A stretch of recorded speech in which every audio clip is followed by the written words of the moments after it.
Morgan. You know, that's why she don't need no cookies. It's in the air already. Hey people, it's Kelly of Print Pray Slay, and I'm here with Morgan, and we have a new episode of Cookies and Christ Cookies. and Grace. A little ping is supposed to pop up. Add that.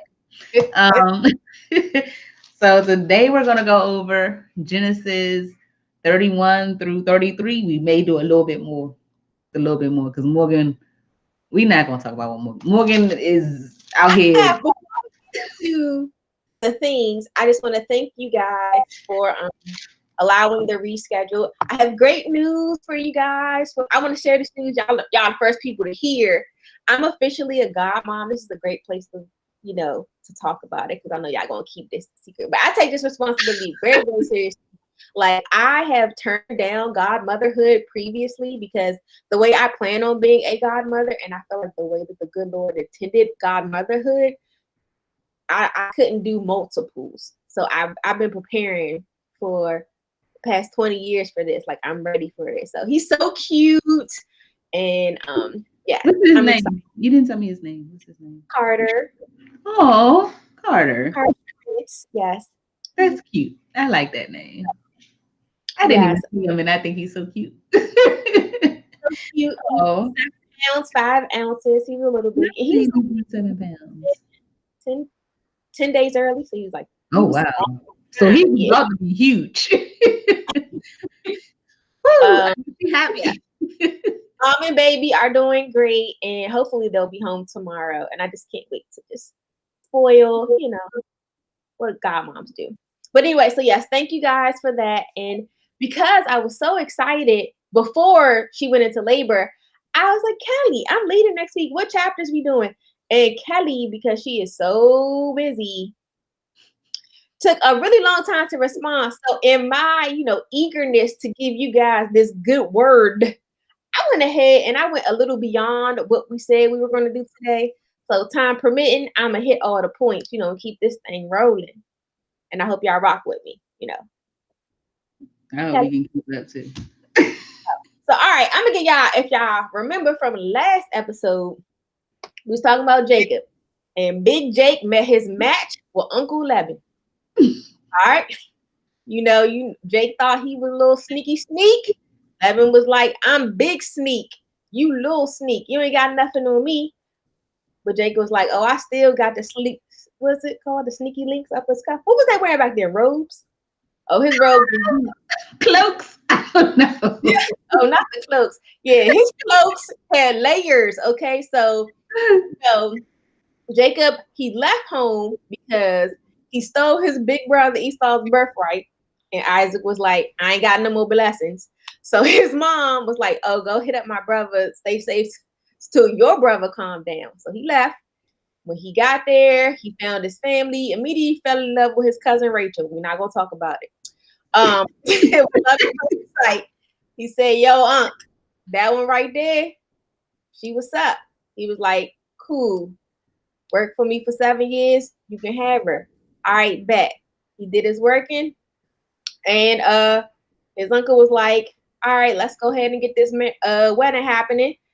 And he switched out the daughters. So instead of Rachel, he got Leah. I don't know how. I don't know what happened at the It was dark. We said it was dark. It was dark, and I think the wine was spiked at the because he did not know that he had wedded Leah instead of Rachel. So then he had to work another 7. So Uncle was like, work another 7, and I go ahead and give you Leah right now. So he working. He got his family, the wives. They having spiteful sisterly sibling rivalry. Jacob just slinging wood all over the place to midwives, to sisters. It's just a mess. Like, it's a whole thing going on. Finally, he like, all right, I gotta go. Can I leave? He's like, cool. What do you want? And so he's like, oh, I'm gonna just take all the speckled speckled flock. So the uncle, again, shyster, sent all what he thought was the speckled flock away with his sons. But Jacob had made this little concoction, and now all the strongest flock were now speckled. And this is where we are today. Mm-hmm. All right. So boom. Jacob knew it was time to go because things was mad tense. I mean, I just told y'all what happened. So he talked to his wives, and they didn't really care that it was time to go because it's not like they was getting inheritance. So they rode out in the middle of the night without saying a word, not saying bye, pops, like slowing you, nothing. You know, Rachel even stole some of her pops' idols. Like, I don't even know what's up with Rachel. Like, when we first introduced to her, if y'all remember, she saw him and she was very, very gracious. And it was like, oh, let me water you, let me water your camel, all this other stuff. And now she out here, oh, please have sex with my midwife. Let me steal from my father. Like, I don't know. I don't know. Anyway, so Laban, of course, found out. I guess he woke up and was like, where my idols? Or did he wake up and say, where my daughters? I don't know. Something is missing. Something is amiss. And he went after them. Eventually, you know, he did find them and he copped a plea about the deception and, you know, not letting him say bye to his daughters and his grandkids and asked about the stolen idols, you know, all that stuff. And Jacob was like, you tripping.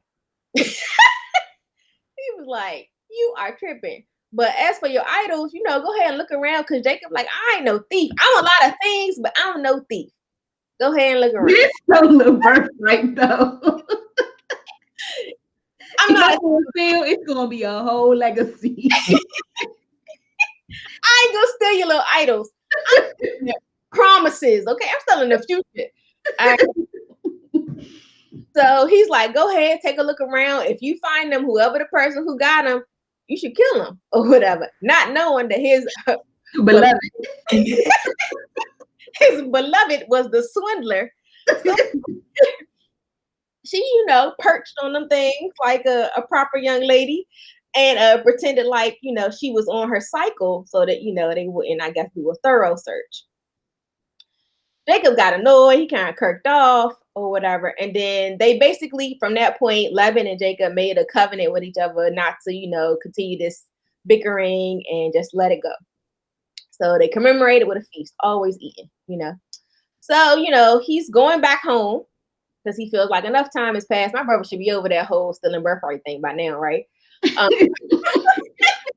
So apples. Who that is? Not a big deal. That time I stole your birthright. Back in 82. You over there. Yeah, he wanted to tip her to check. So he sent word ahead to Esau that, you know, he was coming home. So the messages returned and was like, yo, Esau on the way with his army. 100. Jacob got shook. He was like, all right, I ain't got nothing but me, my wives, their maids, my kids, and these sheep. And goats. And my big brother, who was already mad burly, is coming up with an army. And I stole his birthright. I can't go back to Uncle because that's just not where I want to be. So, all right. He came up with a plan. He was like, I'm going to split into 2 groups. At least one of these 2 groups should survive. His war tactics was straight out of a cereal box. He's not a fighter. He is not a fighter. He was definitely a runner. He was like, all right, I know what I'm going to do. I'm going to butter up my brother. You know, I'm going to butter this biscuit. So he went ahead and sent a few herds of cattle, you know, to Esau or whatever. Right? And yeah, just trying to ease it. So one night, you know, Jacob is attacked. They say he's attacked by a man. And like he's wrestling with the person. And in our book, especially, you know, it comes to be real that he's literally wrestling with God, which I think is interesting. So just keep that in mind. And the man like twists Jacob's head. And I'm gonna tell y'all, last year I hurt my groin, and that is one place you do not want to be hurt because like it really does just mess with you a lot. So I can understand Jacob's pain right here. Anyway, so yes, Jacob has this wrestling match and he's wrestling. I feel like this is like a figurative, not figurative, yeah, a figurative representation of like wrestling with his demons and submission and coming into God's will. Because after this situation, God then names him Israel. Okay, so then keep all that in mind. Esau roll up. Esau and his army. Esau and them. He got split up his squad. Hey, kids, servants, wives, separate, like disperse. Cuckoo. Hey, he's coming. And so he just like, you know how when you feel like you about to get hit by something, like I'm like, if you ever like almost been in a car accident and you feel like something is coming for you, you just kind of like, all right, I'm just going to man up and just be here. So he's standing there. I hit the brakes. I'm not going to just be here. Well, you're not supposed to do that. They say if you're going into like a car accident, if you tense up, you are more prone to like break bones. And I'm gonna be relaxed body wise, but my foot, it's gonna hit the brake. I mean, you want to do what you can do to kind of prevent it. You can't be like be real loose with it. That's what I got in my mind. I've never been in a car accident like a serious joint. So so yeah, it's like he's ready for whatever. He's like, all right, I'm just gonna have to answer to whatever this is. Like, I can't run no more. This is what it is. And to his surprise, Esau just embraces him like a warm, cuddly big brother and like kisses him. And it's a very, very warm embrace. So Jacob, now Israel, is like, Esau, you all right in the head? Did you forget? You know, he's not really sure what this is or whatever. But Jacob / Israel persuades Esau to accept those gifts and walk ahead of him back home so he can go slower with the kids, because he got little kids. If y'all remember, he had a rack of kids and they was little and they got little feet. And he gotta take his time. That's a significant detail. Go back home. So that is technically where we're supposed to stop. Okay. I have notes. Oh, you want to stop? You want to stop there? Yeah, I want to stop and do my notes. My notes is pretty like wow. So I have in the beginning all that you said, of course, because reading the same Bible. But it was real interesting to me that he like Jacob kind of asked them, what do y'all want to do? And he kind of laid out everything that happened and how the angel came to him and how he's scared because your brothers, he think that the father and the brothers are going to come after him because they was just acting real funny. And their response was like together. It says Rachel and Leah responded, that's fine with us. We won't inherit any of our father's wealth anyway. And I immediately thought about this song that was like, how you want to carry it? It's whatever. They like, it's whatever. I don't care. We can go, we can leave, we can just depart because we don't have any stock here, because he kind of already spent the money that he got for our little dowry, and he never really sold into us. Like you said, like, did he go after them because the idols were missing or because his family was missing? It was kind of like he didn't pay any attention to his daughters after the fact. He kind of treated them like like a pawn, like pawns in his little game, because like you said, Lebanon is a little yeah. Hello. Oh, we got that is we just talking about, we've continuously seen the women treated as property, like reduce their rights, like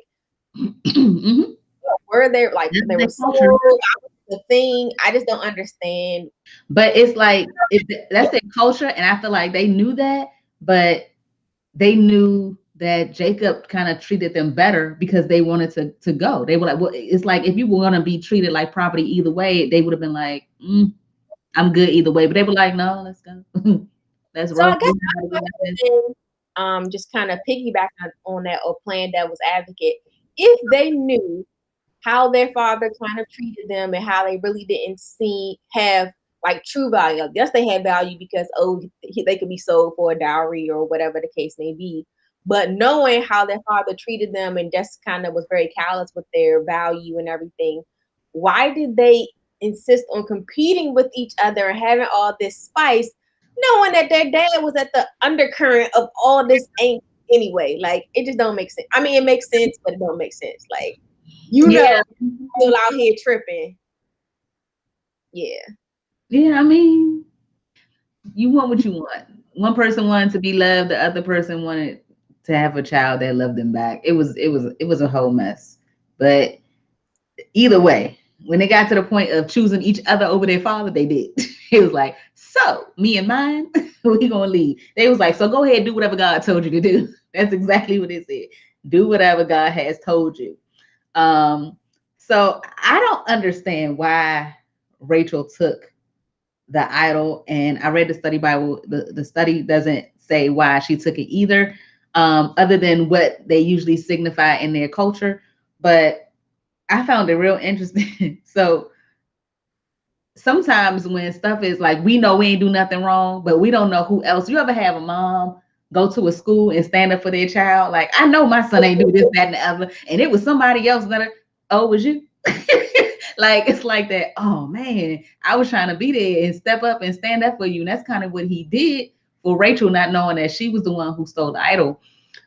So him going hard, like, I don't know if you should go that hard just in your emotion. He was like, kill whoever has it. Like, you don't know, like, if you don't know something, like, you don't know that you don't place consequence on it just out of spite. Like, he was just mad that he had the audacity to show up and say, y'all must have took something from me, and he didn't believe that it was really gone. And then her stealing something, not communicating with her husband, like, this is gonna make me feel comfortable, like, from home or whatever. He would have probably had a different tone, like, they gotta die because they took. Well, I'm gonna say this. So 2 parts. Number one, I don't think, because people think, oh, you bought the steal from your pops. I don't think, if he would have thought it was a probability that it would have been one of his wives, I don't think he would have said it. I don't think he cared about anybody else.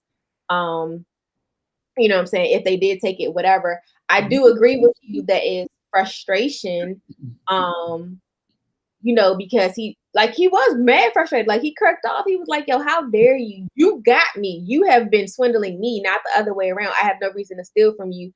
And it probably came across as, listen, I said I was going to work for you for 7. I worked for you for probably, we're going to estimate and say 21 years, because, he did double plus some. Yeah, he did the 7, an extra 4 or something like that for the flock. He also worked with the flock too. Yeah. And then when it was time for me to get my flock, you mysteriously ain't nothing speckled no more. And then, so it's like, and now you coming out. I mean, I wrote my note on that too. It says Jacob goes in, like, a whole couple paragraphs. He just go in on his father-in-law. Like, I had this built up in my chest for a minute. You gonna have to sit down for this. So I understand that. It's just still, it's like if the police came to my house and was like, yeah, we had a complaint that somebody was in here, I don't know, the flying kites, and you can't fly kites inside. And I know I ain't buy no kites. And my kids, that's not what they normally do. I'm not gonna be like, hey, if you find anybody flying kites, shoot them. Shoot them. I don't care. Like, I know good and well, I still wouldn't have jumped to that conclusion. So it can just show you how irritated he really was. That he was like, just do what you got to do and leave. Rummage, do all my stuff, and then leave. Like, I'm just trying to be out. But to then find out, I thought it was really interesting that when I was a little girl and you're growing up and you're learning more about the female, like, ways, like how a lady conducts herself, and the things that, you can just bat your eyes and things like that also, that she is the first person on record to be like, I want my cycle. And use it as an excuse. And use it as an excuse. Yeah, so I know you searching everything. I can't even get up. I'm like, just gonna sit on this idol real quick so that I don't die and claim that. He probably was creeping, sitting on the idol. Man, I have right here, after he said die, I said that was too strong. I know Rachel's eyes was wide as a mouth. Die. Like, let me go sit on this idol real quick. Let me go do something. Where can I hide it that nobody would really, really look for it? Because apparently he showed up with people to, like, look through the stuff. But Nina says it's probably the first time anyone has asked them for their opinion, as in the ladies, like the wives, Rachel and Leah. And that probably is so. That's why I was saying, like, I feel like Jacob probably did treat them a lot better than what they were probably used to, or at least with some kind of dignity, like they had a voice, because he could have just been like, listen, what we doing. So, Right. but he did ask them for their opinion and things like that. So I thought that was really, really kind of him to say, hey, I'm trying to take you, the kids, and everybody from their home that they all know, because we're not being treated fairly. I'm out here working like a future Hebrew situation. One So thing you said that I really didn't, I guess, consider was that Rachel took it because it was something that was going to make her feel more comfortable in her new place. Um, I yeah, didn't, I was just speculating. I don't know. I didn't even think of that at all. And I mean, I guess that's something to me. I felt like she either took it out of spite, um, because she just was like, oh, I'm gonna show him, I'll have the last laugh. Or my other thought was that she took it because that is like their faith, but then it questioned because here you have Jacob talking about God and his relationship and this type of thing, and his mom specifically, who was married to someone who has the same God, sent him like, oh, I don't want you marrying one of these women because they X, Y, and Z, but then you send them somewhere and they worshiping idols and stuff like that. So I was just trying to piece it together, like, was that her form of religion? Looking at it as that's something that made her feel comfortable, like a little piece of home, I feel like I'm more able to accept it and digest it versus she worshiping idols. I mean, I don't know how idyllic it is to stick something in your hoo-ha. So, I mean, I think she just sat on it. Maybe she just sat on it. But I mean, I am reading right now, and it says like this, and again, everybody is kind of studying to try to understand unless it's actually written. It's like what we may feel from our experience, or from what we would have done, or think is happening. Like I said, maybe she took it from comfort. You're saying maybe spite, and the notes are saying that she was afraid that her father would consult the idols and figure out where they were going. So she figured if she took it, that he wouldn't. Well, I mean, the man showed up, so there you go. Toss that idol out the window. He didn't do his job. So I would say that, either way, my points were I can't believe that she would just, would think of that excuse, like I'm on my monthly cycle, so please don't check me.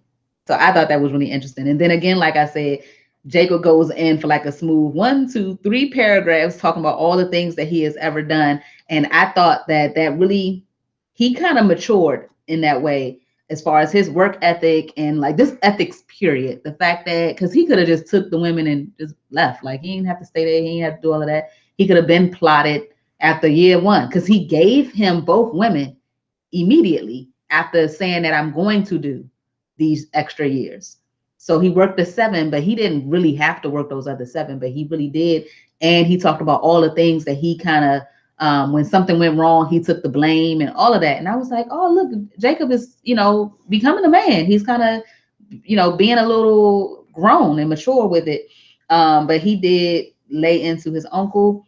And I went into that, and I started messing with the word fearsome. And I just never really took into consideration that there's a fearsome, and then there's a fearless, and then there's a fearful. And he was talking here about God of Abraham, and the fearsome God of Isaac. So fearsome is to make other people afraid, and fearless is like you fear not, and then fearful, you're full of fear. And I just thought that was interesting, because I never really took the time, because I've heard of fearless faith, of course, and then you have faith over fear, but we don't do fearsome. It's more so God, because that's making other people afraid, and it's more of not afraid. I know some people get hung up on afraid when you're talking about faith, and they're like, oh, you're not supposed to fear God. It's more of a fear as in respect, not fear as in you trembling in the corner, and at any time you're gonna get smitten, knocked down, whatever it is that we say, like God is gonna come through. So I did write a note about that. When Jacob is going towards his brother Esau, and he had this whole speech that he wanted his messengers to send to his brother. He said, wait, before you move on, I had huh? Oh, go ahead. So how do you feel? Do you think it was right for Jacob to kind of throw everything that he had done in Laban's face? Because you know how And the reason I ask that, because everyday people, it's like, oh, you do something for somebody, but you're keeping a record of it. And so it's like the minute that they jump out of pocket or do something that you feel like, is ungrateful. You like, I've done this, I've done that, I've done that. I Why? don't like that. I like to deal with stuff like as it's happening because it's fresh on that person's mind. Like if they didn't know that it offended you, then they might have honestly forgot about it. So when you bring it up, they like, I don't even know what you're talking about.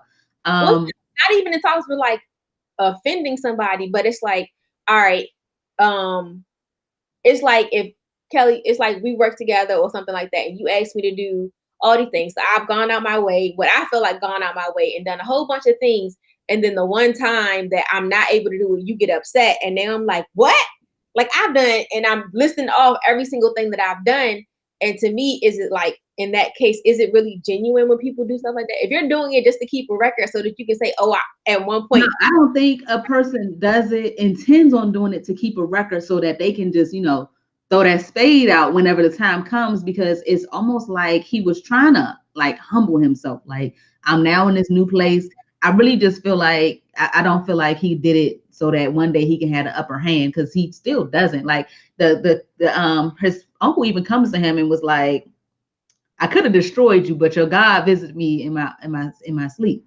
Like he still has that power, and that's why he's running from him out of fear. He wasn't like, yeah, I'm done with this. I did what I was supposed to do. I'm about to just dip. He's a little timid and scared of his uncle. So I don't think he did it. I think he said it out of frustration. I think he did it to change his character and to be noble. And that's what Nina's question is. I wonder if Jacob changed his character based on the way he was being treated by his uncle. Very well could have. This is somebody that's been playing these games far longer than you have, as far as like tricking people and going off, talking out the side of their neck and kind of promising and taking back promises at the same time. So I think he met his match when he met his uncle.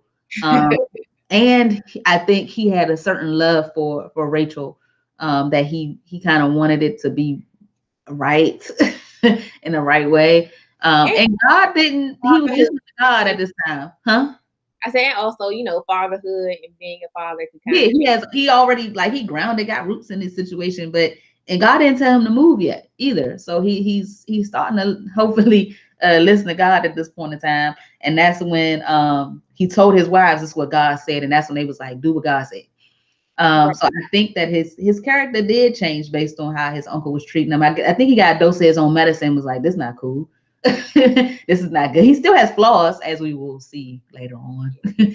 So we all do.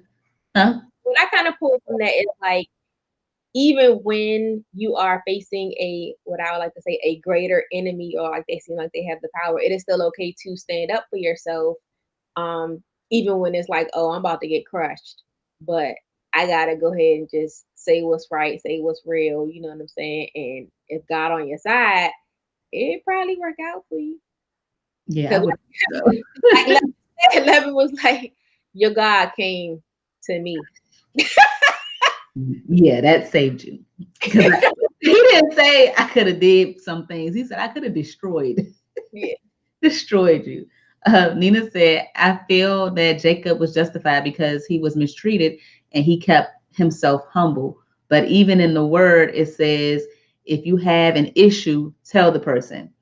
And I agree. I mean, because he could have took that and be like, wow, I never even considered that I was kind of using my nephew like that. I kind of got used to it. It's sometimes we get used to it. Like you used to your mom probably, cleaning your clothes or something. And you just be like, then you start expecting it. Like, this is what you did for the last 2 years. What is you doing? It's Saturday. Where's my sweaters? So I think that it was good that he told her. I don't know if he needed to lean in, but it feels like his uncle wasn't getting the message. So I think he had to put a little weight into, and he probably had a little more bass in his voice too when he said what he said. But I mean, I don't think he was disrespectful. He just was laying out some stuff like, hey, I'm kind of justified in rolling out, and I would like us to roll out on a good term, but I really didn't feel like you and your sons were going to give me the benefit of the doubt to really do a smooth handshake. I thought you was going to take my wives from me, is what he really said. Like, and that's some distrust that I think his uncle seeded in him. He didn't think, I mean, what was the next thing he was going to pull on me? Like, he was going to take my kids? Like, Or is it distrust because he has that same mindset? Yeah, I mean, sometimes you can't trick a trickster. Like he know what he would have did if he had all the upper hand. Maybe he would have been like that. So I mean, either way, he has gone now. They made a little stockpile and was like, if you don't cross this line and you don't cross this line, then and you can't cross this line and hurt me, and I won't cross this line and hurt you. And they're good. They I think they had a party, right? They ate Yeah. some stuff. They had a feast or something, and then he sacrificed I don't say what he just made an offering sacrifice to God on a mountain. And I then think the next morning, huh? before, because we kind of skipped over it. Right when they left. So basically, they made the decision to leave because Laban's son started spreading rumors like, "Oh, Jacob has swindled our father and he's stolen all his wealth." They started like doing that, and that's why he didn't feel safe anymore. So he was like, "Oh, nah, it's definitely time to roll out." And so the question that I had is, how often do we allow other people's thoughts and opinions to influence some of the moves that we make or to rush into haste decisions? Not saying that this is the wrong decision, but that was his like, oh no, nah, it's really time to go because now I think that what they think about me is important, that it's about the literally in my life, and just like jealousy and corruption. And it was just a hot mess. Like, whew. You said, how often do we allow others' opinions and Like, feelings to influence sway our, our decisions? yeah, influence our actions or cause us to make hasty decisions. Like they left in the middle of the night. Not saying that they would have left any other. Well, I will say this. I feel like if those rumors hadn't been spreading, I think that he probably would have allowed, or attempted a fair goodbye and, all right, we're off or whatever. But because he knew the day was already talking about, oh, he's cheating our dad, it was like, well, no point. We got to go now. Like, if this is how Mhm. they think of me, we got to go. Yeah, and Nina's saying that he swindled him with the sheep. So it's like you continuously show me that you're not really trustworthy. I don't really feel the need to come to you again and say, hey, can I leave? And take everything that you gave me, considering that you think that I kind of swindled you. And that's why I got these big bulky calves and sheep and lamb and every the flock. So I think that was the better move. It wasn't like he was equipped with a whole bunch of men to protect him. He had women and children and a couple messengers. So, not to my knowledge that he had some male servants and all of the other stuff. Um, she says, "You hold on, let me show it." Um, you have to wonder whether those options can cause us our livelihood or our family. Yeah. So he made the best decision that he felt like he needed to make for his family in the time, given the options. It was either stay there and see if, hey, y'all know how y'all thought I was stealing from your father. Can I leave? Or you look for me. So I think he chose that one because that was the safest route, considering again, even when he met up with his brother, he was working with like babies. He had like little people and all these animals and stuff. It wasn't like like he ain't have the 300 with him. So I think that's what happened. But yeah, talking about his brother, I was saying that when he was speaking to his messengers, I felt like he didn't want no smoke. He was like, look, this is what I need you to say. Say it just like this. Are you writing this down? Are you writing this down? Like, say it. I know my brother. Say it just like this. Humble greetings. That's what it says. It starts off. It starts off with humble greetings, and he goes in, and he's even calling his brother. Okay, so he's calling him Lord, but it's not in the same like tier as Lord. It's even lowercase in the Bible to make sure that we don't confuse it either. But it's like a term of like beyond sir, and this is his brother. So he's trying to give reverence to his brother to let him know, like, and say, I'm your servant, and this, that, and other, like just please, sir. Forgive me for everything that I did. So I thought that was real humbling of him. Like he like really was like, hey, I know I was wrong, but I know that I'm supposed to be moving in this direction. And in order to move that way, I gotta make things right with my brother.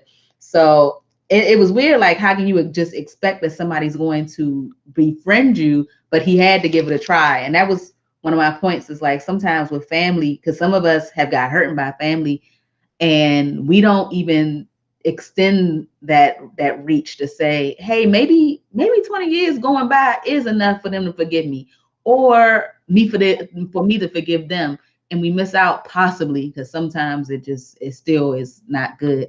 I mean, you know, all of us have to base our situation by our best judgment, but I thought it was commendable that he kind of was like, hey, let me at least try to extend. But I would like to talk about the logistics of this plan. Because, like I said, it was straight out of a Cracker Jack box. It's like, so he split it. He did approach him as humble. And at this time, we now know that Jacob has building his own relationship with God and everything. Mm-hmm. Is it easier to be more humble and call somebody like, all right, I'll call him Lord, or I'll humble myself, when you know that you basically got God like right here on your shoulder, like, all right, I'll call him Lord, sure. When you know. It's funny that you say it like that, because that's kind of, I mean, without the shystiness, that's kind of the umph that we should carry going throughout the world. Like, oh, I got God right here. I'm not going to trip off my supervisor not giving me my raise when I thought I should have had it. Like, oh, I'm going to get it. It probably got nothing to do with you, but I'm going to get it. Like, I'm not tripping off you. We should carry ourselves like that. But I don't know. It sounds like you got a little obey on what you talk about. Like, it can go both ways. But what I'm saying is, you know, like, I'm just saying, 20 plus years, I just seen this man, I just stole his birthright. Technically, I already know the land I'm going to is mine. Plus, I got my big guy God right here. Like, I done already wrestled with the shystiest serpent, Lebanon. Like, what's really good? I mean, you could take it like that. I mean, we really are still trying to figure out his character, but I mean, I honestly feel like he humbled himself and was like, hey, I really was wrong. Like, after going through what I went through with my uncle, oh yeah, I know what it feels like. Like, he might have stole his brother's birthright, but his uncle stole his time. He put him in a bad place to be married to I don't know what that felt like to be married to two people. Like, that's not what he signed up for. He didn't ask for that type of life. That's not necessarily what he was seeking. And so he kind of was placed in this position. He's like, man, I kind of did some wrong things in my life. That's how I felt he approached the situation. Because I feel like he's now growing. I mean, he's still got a lot of growth to go. But I feel like he humbled himself on good heart. That's what I feel. But he goes, hold on, I wrote this note sideways. Let me see what it said. Oh, okay. So it's funny that you said that God was like on his shoulder. God was right there with him, because I'm not going to say he had doubt, but he wanted to know because he was like, he was basically praying, but at the same time of praying, like, he was outwardly saying, and you promised this and you did this. And remember how you had said? So, and I felt like, at first I was like, man, why he, gotta remind God, like God forgot. I said, but I think that we could take something from that type of prayer, because God promised us certain things. And so we don't sit there and say, God, remember how you said, I'm not supposed to be in debt and this, that, and the other. I think it's okay to say, I remember the conversation that I had with you and how I'm going to get over this. I'm just having a conversation with God. But he really did come to him and was like, in the times of prayer, he spoke the promises of God into his prayer. And then he said, please, like, he's making sure that, like, is this okay? Because I'm about to go up against my brother. You remember how he was really, really mad when I first, when I last saw him, and they just say he had a whole 400 with him. I just got babies and women. So then he gets there. Hold on a second. What does no say? Oh, I was just saying that his language was humbling, like how he called it, servant, master, Esau. Like, he's calling himself servant. He's calling his brother Lord and calling him master.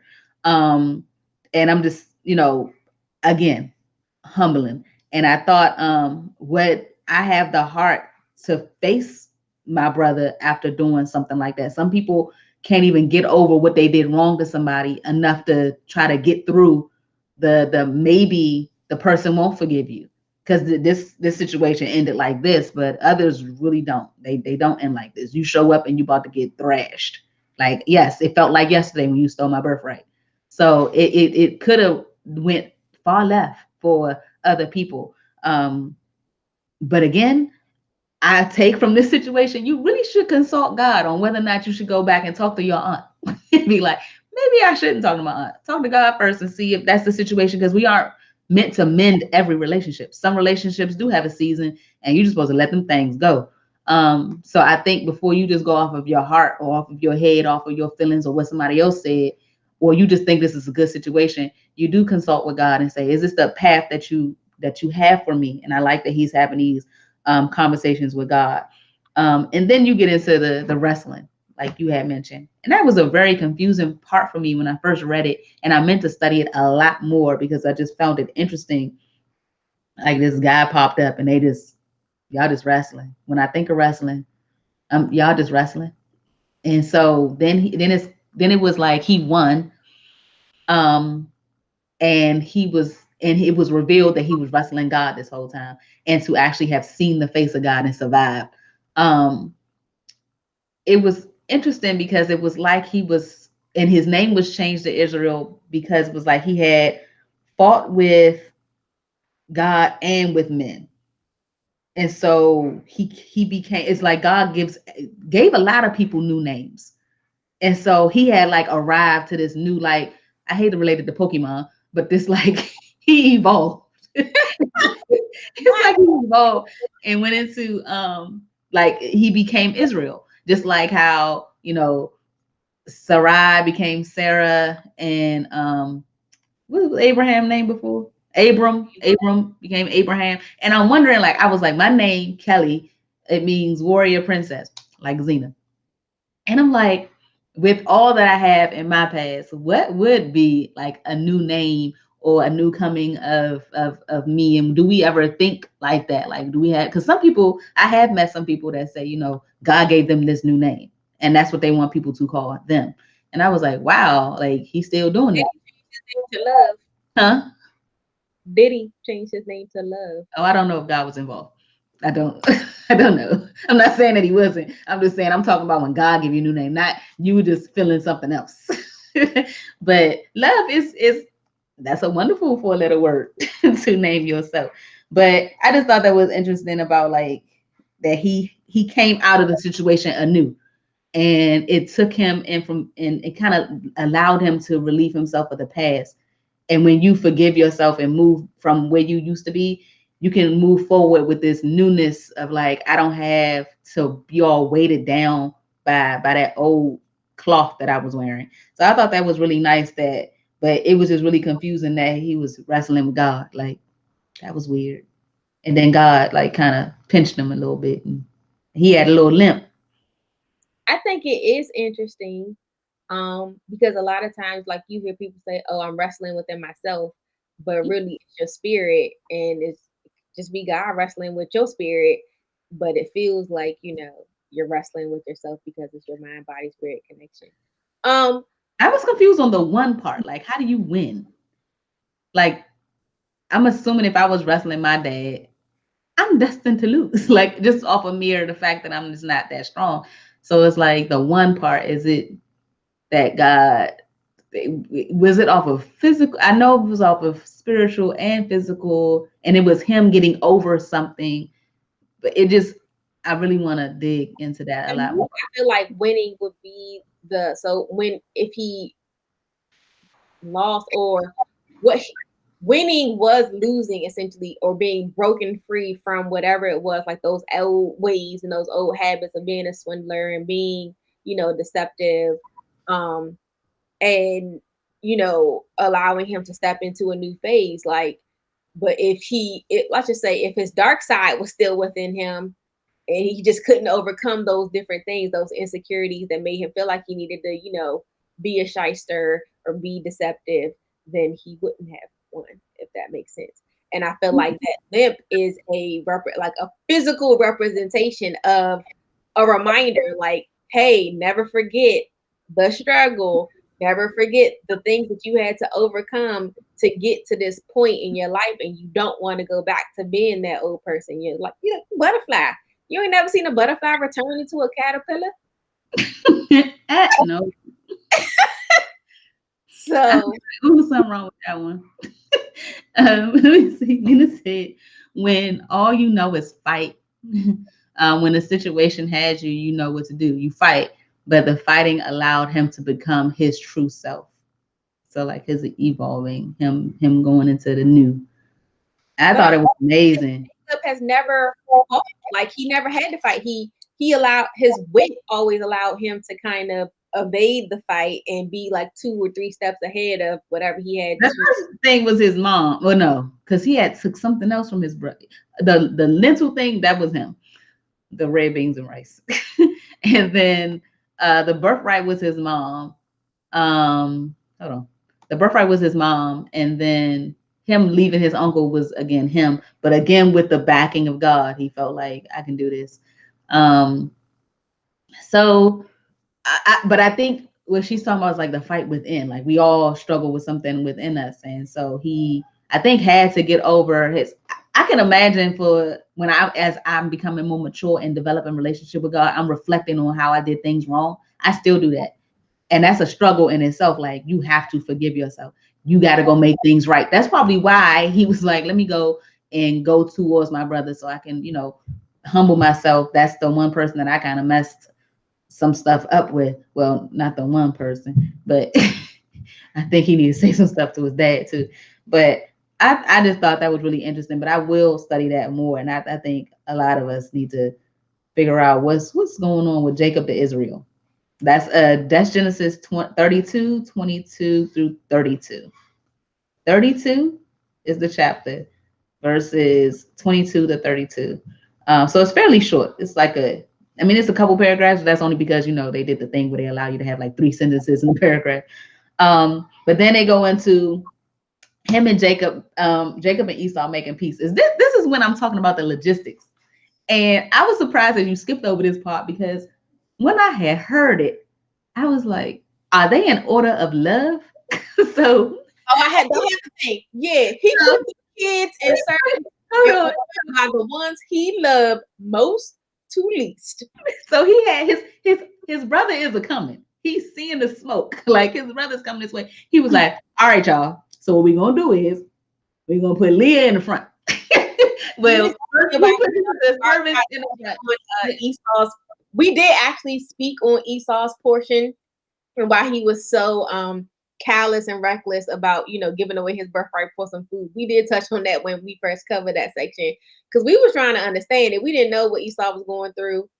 And I kind of wrestled with the fact that he, as the oldest child, he didn't really value what was given to him or bestowed upon him. Maybe he felt like it was too much pressure, or maybe he just didn't think that it mattered. Like he would never really do anything.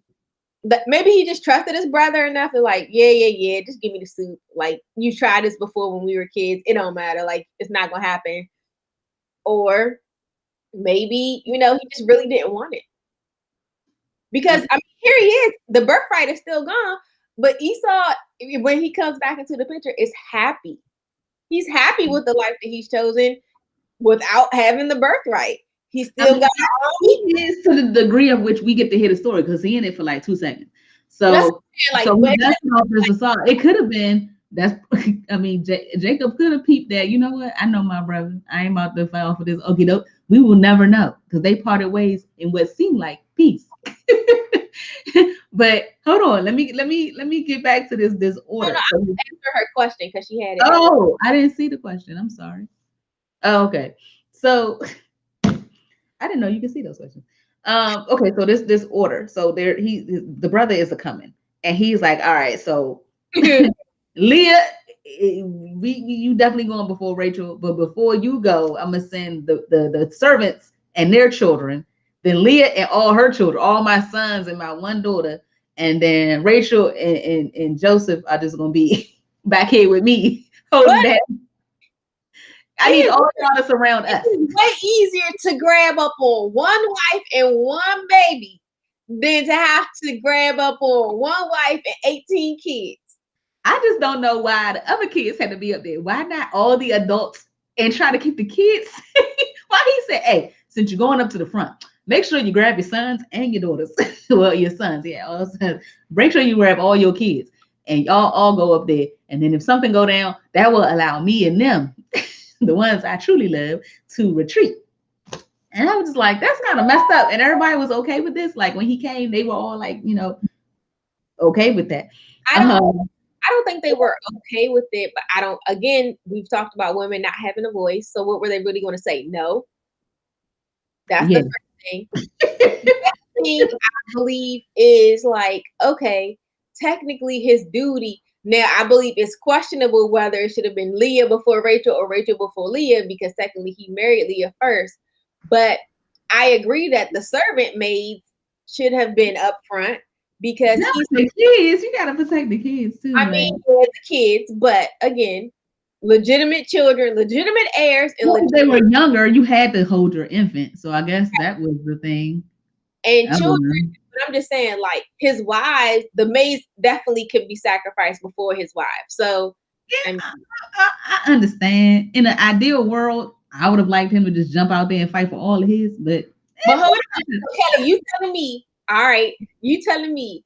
I know that his brother is basically Wolverine. Forget him being Wolverine. We're gonna take it down. Let's say it was a rabid bull coming towards the crew. You got your 3 kids right here, and then beyond your 3 kids is 7 other kids that's like your kids. They all play together, but they ain't come from your womb. You know you grabbing the 3 that belong to you, and you telling the other kids to run. You ain't going to be grabbing all the problem is those are all really his kids, though. Those are really his, but he had the kids with the moms. So either way, I just can't separate that. Those are your kids. Like, but thankfully, when Esau gets there, the bull doesn't come out of him. So were you expecting him to come so calm and mild-mannered and welcoming? I honestly was hoping so. I was like, some time has gone by, like, and I don't think Jacob can take much more. Like, I don't think he's about that life. I don't think he want much more. I think he really wanted, but I was kind of taken aback about how it ended. Like, so Esau's like, yeah, we good. He was like, nah, take this herd, take all of this. He was like, nah, we good. But then he was like, you know what? I'm gonna take this as a gift of you're sorry. So and that's cool. Okay, so we're good now. Follow me and we're gonna go. He was like, nah, we got little ones. We got, we're probably gonna go at a slower pace. So y'all go ahead of me. And so Esau was like, oh, well, I'm gonna leave my man here so he can protect y'all. We out in the wilderness, anything can happen. And he was like, no, I got it. We're okay. Like me and the 25 million kids, I'll protect them, even though I couldn't protect them against you, but I'll protect them. Y'all go ahead. As soon as they left, he turned around and was like, so we going that way. Like he had no intentions of going to the spot that his brother had thought that he told him, hey, I'm gonna meet you here. Y'all go ahead. We gonna meet you there. And then turn around was like, so yeah, we was never. So this is where God is leading us. We're going to go to the left while they go to the right. And I thought that was weird because it seemed like they were about to have this wonderful situation, but we honestly we don't know. We don't know.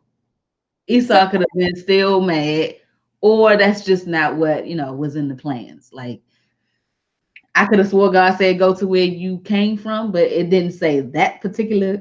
Like maybe he just meant PG, not Largo. Well, I'm telling you, when I read it, I thought Esau might have been like, "What you got on my soup, homie?" Like Debo. Try to make a joke out of it. I do feel like 20 years is a really long time. And that this is your brother. I mean, they didn't really seem close to me growing up, so I don't think it was any real love lost. I have yet to see any sibling love in the book yet. Like, yeah, Cain and Abel pretty much set a tone, and then everybody from there was downhill So I haven't. I don't know. Let me see. So you So got yeah, Rachel and Leah. No. Esau and Jacob. Nah. Cain and Abel. Um. Um. Um. Uh, Isaac. No. What was Hagar? Hagar's son and Sarah's son. Isaac and Ishmael. Yeah, Isaac and Ishmael. No. So I have yet to see any sibling love in this No, relationship. Isaac and Ishmael weren't battling. That was their parents' issue. No, but no, Ishmael made fun of isaac. Yeah, but that was childish play. That wasn't like he He was wasn't. like 10 years older than this boy. So, I'm gonna tell you, I still tease Spike. That's my job as the. Exactly. I still have yet to see, and he said, that's it. I'm an only child. God has blessed me. I I don't just see like. how. I mean, that's something else. He But has. I definitely wanted. I wanted to see more of the relationship just because we did see a change in Jacob, and I get it that Esau was not the main focus of the section of the line of descendants. But I would have liked to see where that was going to go. I low key did think that, because some people do harbor anger and they be like, wait till I see him again. And they just be sitting there. Yeah. I don't care if it's 20, 21, I feel, 30. yeah, As um, soon as if I see your shadow, I'm stepping on it. Like people just be feeling like that. Nina said because he had been through so much, trust was an issue. So he probably didn't trust his brother. So God may have said make amends, not necessarily be neighbors. and I agree with that. Like sometimes, like you said, every relationship has, seasons. And so if you can, be like, all right, we cool, there's no beef anymore. But that does not mean that y'all have to go back being BFFs. Yeah. You know what I'm saying? Make fetch happen, as they said in Mean Girls. Like you don't have to be pushing or forcing something. It's like, okay, there is no beef, so I'm not going to attack you. You're not going to attack me, but we not going to try to make this a thing. Like, please. Mm. So I really didn't see any issue with it. I think that it may have been. I think two things would have happened because Esau already had been wayward, marrying his two wives that was stripping, even though here comes Jacob with his two wives. Um, but I think that it might have been like another corruption Yeah, type. it was gonna be crowded. It was just gonna be like, we already got our own issues. I'm trying to deal with things. I just broke free from our uncle who you never met. Don't even worry about it. Let that thing go. So I know he probably was like, man, I just got out of a bad situation. I'm just trying to lay low. Yeah, I think it's real wise. And yeah, there is no need. I mean, these are brothers. This is not like my cousin, my niece, or something like that. Like if brothers feel the need to like, let me just give space. It can be the best for the rest of us. Like we can take something from this story and say, you know what? I just need to make good with this person, but I don't need to welcome them back into my circle. Like if a friend harmed you or hurt you or vice versa, it does not mean that y'all try to get back to the 80s. Let the 80s be what they were and move forward. And if y'all cross paths again, it's still okay to be cordial, but that doesn't mean you have to open arms and open heart and try to mesh and mingle. Just be respectful. Um so my last thing is I wonder what Esau was thinking when he got home. Was he like, any minute now? Or was he like, my brother always lying? Because if he would have said that, he could have said that, like, nah, we're not even going that way. I just wanted to make sure I knew I was gonna come through here and I wanted to make sure that you was all right. And then he probably would have been like, oh, so where y'all staying? Where y'all going? Not yet. I just still can't let you in like that. So I think if I was Esau, I would still be feeling some kind of way because you lied. You still lied and told me that I'm gonna be there. Like, why you do that part? Ahead and prepare the feast for them. Like, oh, my brother coming through. Bring out the. You know what I'm saying? Like, what if he opened the wine and was like, I've been saving this wine for about 20 years. My brother's coming, pop all the bottles of the wine open. had some fresh all of that. You know that you don't stay fresh. That's freshly churned. So I mean, good butter, all of that. Like everything it could have been that way. saying that I'm gonna be right behind you type of thing. Or he probably think that something happened to his brother. Like I knew, and that's something hard to leave somebody with also. Like I was gonna send my man to like make sure they got here safe, but he said he was gonna be all right, and now I never saw him again. I wonder if something happened to my brother.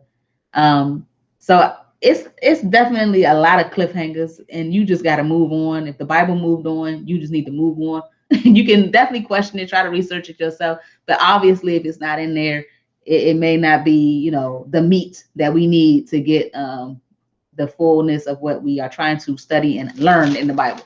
Basically, we gotta let Esau go. You can't sit there and harp on what happened to him and what's going on with him. We do get into his lineage. So I mean, there's that. I believe that's the last mention. I'm not sure. But yeah, that's where that ended.